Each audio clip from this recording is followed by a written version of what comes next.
Hello नमस्कार सबैजनालाई मेरो ब्लगमा तपाईहरुलाई स्वागत छ र आज चाहिँ हामी इलामको रोङ गाउँपालिका 6 सलकपुरमा आइसकेका छौं र यहाँ चाहिँ जिर्मले लिग 2081 फुटबल प्रतियोगिता भइरहेको छ र यसको लाइभको लागि हाम्रो साथीहरु प्रकाश बानिया, निश्चल आचार्य, तिलक योन्जन र म 4 जना आएका छौं र तपाईहरुलाई चाहिँ यहाँको दृश्यहरु देखाउँदै जाने छौं।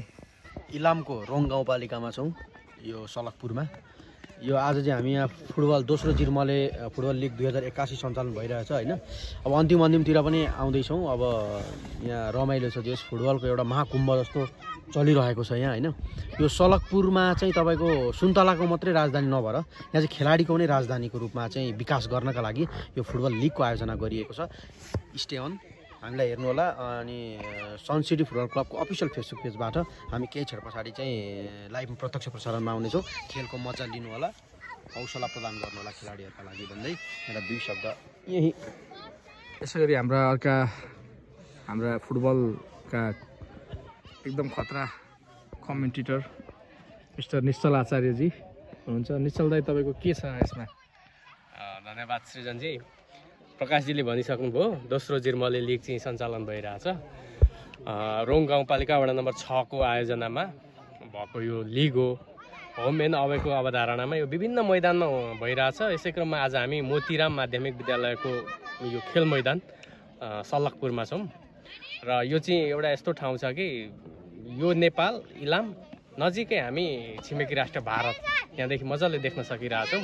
एकदम रमाइलो ठाउँ छ। हामी रमाइलो सँगसँगै खेल विकास यहाँको जुन वडाले एउटा आयोजना गरेको छ यस सँगसँगै हामी पनि सहयात्रा गरेर हिँडिरहेछौँ र हामी प्रत्यक्ष प्रसारणमा छौँ। हामी यहाँ भएका खेलहरू जे जस्तो माध्यमबाट भए पनि यहाँहरू सम्मुख पुर्याउनका लागि परेका छौँ। यहाँहरूले हेरिदिनु होला, ठिक बेठिक के छ छुट्याइदिनु होला। जय भद्रकाली। जय भद्रकाली। हस्, धन्यवाद। यसैगरी हाम्रो एकदम मुख्य नसमै म चाहिँ खोकी चलिहाल्छ फेरि। झापामा अब पत्रकारिताको एउटा के भन्छ, अब मुकाम हासिल गर्नुभएका अब युवा पत्रकार, चर्चित युवा पत्रकार तिलक योन्जन हामीसँग हुनुहुन्छ। के छ तिलकजी, अब तपाईँ यहाँ आइपुग्नु भएको छ होइन? हजुर। यो के सिलसिलामा तपाईँ यहाँ होइन, अब आज चाहिँ अब खास गरी तपाईँ र मै भनौँ न। हजुर। अब अघि प्रकाश बानियाज्यू र निश्चल आचार्यज्यूले भनिहाल्नु, उहाँहरूले चाहिँ यो जिर्मले लिगलाई लामो समयदेखि प्रत्यक्ष प्रसारण गरिरहेको छ। आज हामी दुईजना चाहिँ यो ठाउँको पनि अवलोकन गर्ने, अब उहाँहरूको प्रत्यक्ष प्रसारण पनि प्रत्यक्ष रूपमा बसेर हेर्ने, सुन्ने होइन। अझ प्रत्यक्ष अब त्यो चाहिँ डिभाइसमा भन्दा पनि अहिले हामी प्रत्यक्ष आँखाले नै बसेर हेर्ने, सुन्ने भनेर आएको छौँ। र एकदमै यो प्रकृतिले पनि सुन्दर बनाएको ठाउँमा मौसम पनि चिसो पनि होइन, हल्का आनन्दको चिसो छ। यतिको चाहिँ यो चाहिँ 12 मास भयो भने पनि यो चाहिँ आनन्दले क्या यो लाइफस्टाइल सरल रहने जस्तो देखिन्छ।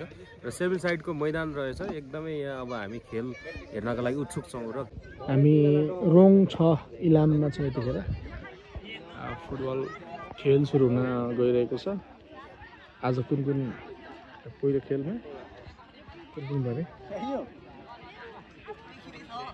हाम्रो साथीहरू त्यहाँ हुनुहुन्छ होइन, लाइभबाट उहाँहरूले जानकारी गराउनुहुन्छ हामीलाई चाहिँ अहिले खासै थाहा छैन।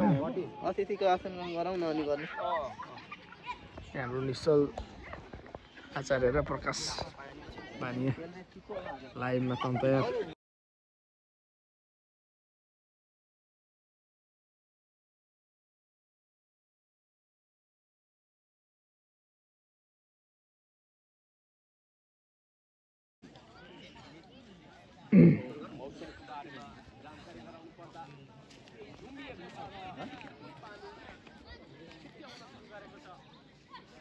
पानी पराउने बर्बाद हुन्छ।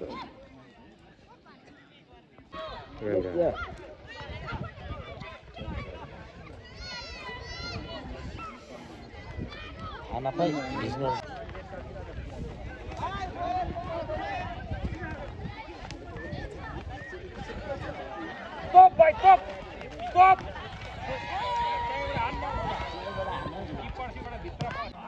अहिले हामी रङ्गशालाको टप प्याराफिटबाट हेरिरहेको छौँ। यो एकदमै प्राकृतिक अर्ग्यानिक, यो चाहिँ भिभिआइपी प्याराफिट हो यो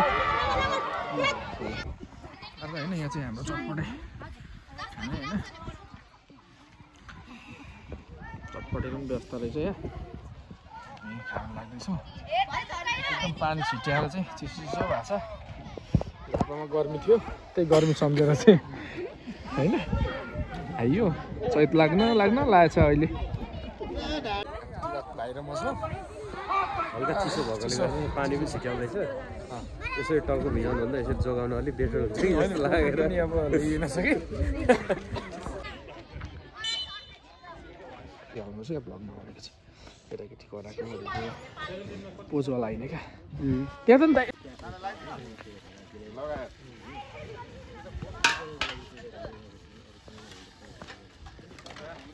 हाम्रो खाजा यो चाहिँ अघि हाम्रो खेल भएको ग्राउन्ड होइन हामीले यहीँबाट चाहिँ लाइभ गरेका थियौँ यो मोतीराम मावि रहेछ यो चाहिँ मोतीराम मावि यो 2004 सालमा स्थापना भएको रहेछ 4 साल भनेको त धेरै अगाडि नेपालमा प्रजातन्त्र स्थापना हुनुभन्दा पनि अगाडिको होइन निकै पुरानो विद्यालय रहेछ यो मोतीराम माध्यमिक विद्यालय